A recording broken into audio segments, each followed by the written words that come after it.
Basta Batas. Basta Batas. Basta Batas.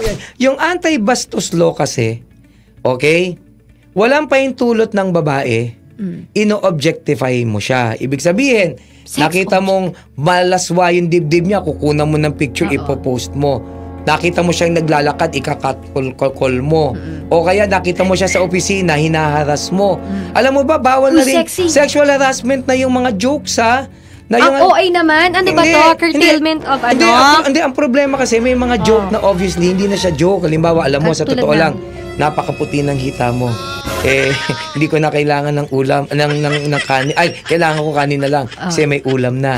O kaya yung mga minamasahe mo, yung mga empleyado mo. Ay, teka lang. O, mga bawal yun, hindi ba?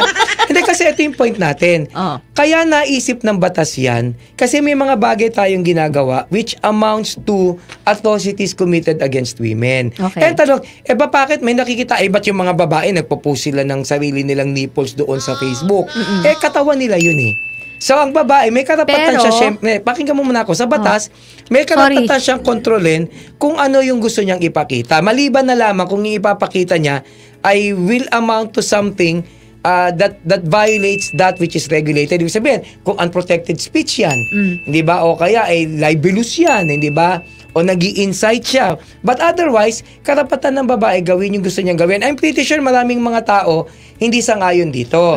At nire-respeto ko yan. Maraming mga tao nagsasabi, kung babae ka, ayaw mo ma-objectify, di wag mo din... Umayos ka ng damit. Umayos ka ng damit. Kaya lang, ang batas kasi, ang tingin ng batas ay ganito. Diba? Kalayaan dapat ng isang tao na gawin yung dapat niyang gawin basta hindi siya nakakasira sa karapatan at kalayaan ng iba. Yung pagpapakita ng nipples naman, wala naman akong karapatang nababiolate, hindi ba? Trip niya yun. Trip ko yun eh. Ngayon, kung re-rapein mo ko, hindi mo pwede sabing ni-rape mo ko dahil nagpakita ko ng nipples. Ni-rape mo ko dahil rapist ka lang talaga, hayok ka lang, na walang yaka, hindi ba? Totoo yun eh. Kasi ako lagi natanong. That's true. Tinatanong ako, pag nakakakita ka ng mga babaeng hubad, nataturn on ka ba? Oo. Pagka parang mapangakit, nakaka-turn on ba? Oo. Re-rapin mo, hindi. Bakit? Hindi naman ako rapist eh. Mental condition kasi yung iba dyan eh. Wala dapat, hindi. Ang rape kasi is not really about sex per se, di ba? Sabi sa mga pag-aaral, it's about power.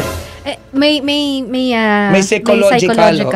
Well, Basta Batas. Basta Batas. Basta Batas.